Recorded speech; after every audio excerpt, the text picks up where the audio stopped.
The rhythmic clanging of a hammer on metal had been piercing the air for hours by this point. Umpty was getting irate from the noise, and Ben and Marge worried it would attract unwanted attention. "I'll speak to him," Ben eventually said, clutching his ears. He left the room through the back door. He pushed it open and found it led to a shallow cutaway through the back of the hill the cabin was built into. The sun shone brightly through the high leafy canopy. The birch forest surrounded the space, dense toward the east and sparser to the west. Another metallic clang drew Ben's attention to his left, where Blick stood over a small anvil striking the end of a metal rod with the flat end of his tool. Sparks flew with every blow. Blick paused to inspect his project, placed it into the forge, and grabbed another metal rod from the blaze to start again. "Hello, Ben. What brings you out here?" Ernest asked.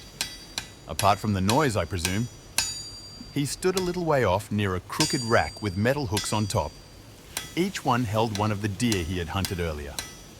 Ernest held a large, bloodied knife down at his side as he turned to address Ben. "Actually, it's just the noise." Ben flinched with every strike of the dwarven hammer. "Isn't it concerning you that it might draw in ghouls?" "Yes, but we need weapons. Besides, if any show up, we'll have some defensibility." He turned to face Blick. "How go the spears, friend?" Blick held up the metal spearhead he'd been hammering. "If that's what you can call them. If I had the time, I'd make something the king could carry into war. But you got me in a rush with shoddy materials, so this is the best you're gonna get." He presented the spear he'd just finished. It was nothing more than a sharp, flattened point of metal affixed to a sturdy wooden shaft. "That's one more for the arsenal," he hollered, turning around to toss it to the side where it landed on top of 3 others. "Just one more and that'll be that." Ben sighed, knowing it would soon be over. "I'll let the others know you're almost done." He turned and stepped back inside. Marge and Umpty were both relieved to hear the news, although the Royal Guardsman had some choice words to say about the resident metalworker. "If that noise goes on for too much longer, I'll show that coal breather that books can hurt." Ben rolled his eyes and stepped over to the couch where Red sat. She cradled a tiny, crooked doll in her arms, rocking slowly. After a quick glance at Ben, she turned back to her toy. "Where did you get the doll?" Ben asked. Marge pointed to a small chest by the bookcase. "Ernest gave it to her. It looks like something he made long ago." "She's getting better," he commented, not expecting anyone to answer. After a few moments of watching her play, Ben got up and walked toward the kitchen. He had to check for supplies. He pulled open the largest cabinet and looked inside. Not much lay inside other than 2 jars of honey, a loaf of bread, and a few scraps of dried meat. He yanked open a few drawers next. They didn't slide out smoothly because they were so crooked. Most of them only contained a few kitchen tools and utensils, all so crooked they were nearly unidentifiable. The rest of the drawers were either empty or contained partial jars of spices. Marge walked in. "Is there a storage room? Maybe I could make something that'd last out of whatever is in there." Ben glanced around the room. "It doesn't seem like it, and it doesn't look like Ernest owns a lot of food at the moment either." Marge stepped up to Ben's side and inspected a cabinet herself. "Yeah, this is hardly enough to feed all of us at the moment.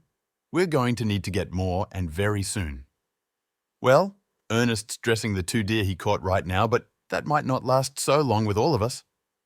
Ben ran a hand over his head. "I think I should go out and do some foraging." "Out there?" Marge quickly turned to face him. "By yourself? Ben, with all of the ghouls out there. And what about Red?" "I can't risk going out into danger with a kid on my back," Ben said to her. "Do you think you could keep her safe here?" Marge raised a hand to her mouth. She glanced around the room, anxiety in her eyes. I'll try to keep her occupied until you get back." "Are you all right?" Ben raised a brow. "You seem nervous?" Marge took a moment to take a breath. "I'm fine. It's just... she kind of reminds me of..." Ben sensed where this was going. He quickly grasped her arms and drew her attention to him. "Marge, try not to think about that. Remember what I said before. Your husband is strong, so they must be fine." He slowed his voice, trying to calm her. "We'll find them." Marge sighed and gave a meek smile. "Yeah, we'll find them." Ernest and Blick came inside, new spears in hand. "Not bad for a bad facial hygiene advert, eh, King's left-hand man?" Blick teased Umpty, handing him one of the crude spears. Umpty took a spear and looked it over. He handed it back to the dwarf and gave his answer. "It's adequate. Also, it's the King's right-hand man," Umpty corrected him. "Except the King was left-handed," Blick argued. "Or so I've heard." Umpty returned to his chair and groaned. "You heard correct." Blick laughed briefly. "On that notion, didn't you say you're a royal guard? So you must know something about fighting and weapons." Umpty didn't answer. His gaze remained fixated on his book. "Then why don't you help out with the weapons, or fighting the ghouls?" Umpty glanced up. "Because I have confidence you can all look after yourselves. Surely a criminal wolf, a skilled hunter, a grizzly bear, and a mead-sucking dwarf have enough skills to draw on." He returned to his tome. Blick huffed and leaned back against the doorframe. "You could at least do something other than shove your nose in that thing." "I am doing something," Umpty mumbled. "Tolerating you." Ben walked over next to the couch where Red sat. "Everyone, I'm going out to find us some more supplies." He ran his hand over Red's brown hair. "We're going to need more than weapons and freshly hunted deer." "Indeed," Ernest agreed. "Medical supplies, other food sources, perhaps some other form of weapons." "Bleeding hell!" Blick hollered. "I just made us these spears, and you already want something else?" "Blick, the spears are great," Ben responded. "A good first line of defense. But what happens if these break? We'll need some sort of backup, and we can't just lug a dozen spears on our backs." Blick squinted one eye as he listened to Ben's argument. He cleared his throat and adjusted his belt. "I see. Yes, that makes sense." He cleared his throat again, covering his mouth wherever it was behind that beard. "I suppose we can't truly rely on anything." "We really can't," Ben continued. "Ideally, our backup should be something we can recreate wherever we are."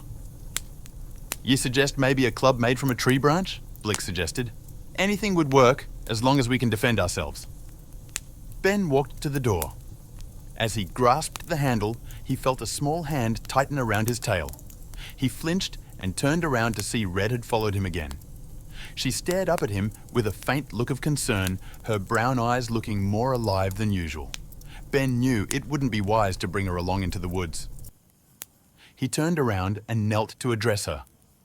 "Red, I can't take you out there with me. It's not safe for you. I need you to stay here with Marge and Umpty. Can you do that for me?" Red didn't say a word, but she gave a very slow and subtle nod. "Hey, Ben." Umpty grumbled from behind his book. "Remember I said to stay away from towns?" "Yeah." Ben raised one brow. "It's because of the population." The guardsman lowered his book and looked at Ben. "The woods are not likely to have many people, and therefore not many ghouls. It should be safe enough." "But just in case, lad," Blick tossed Ben one of the spears. "You can never be sure."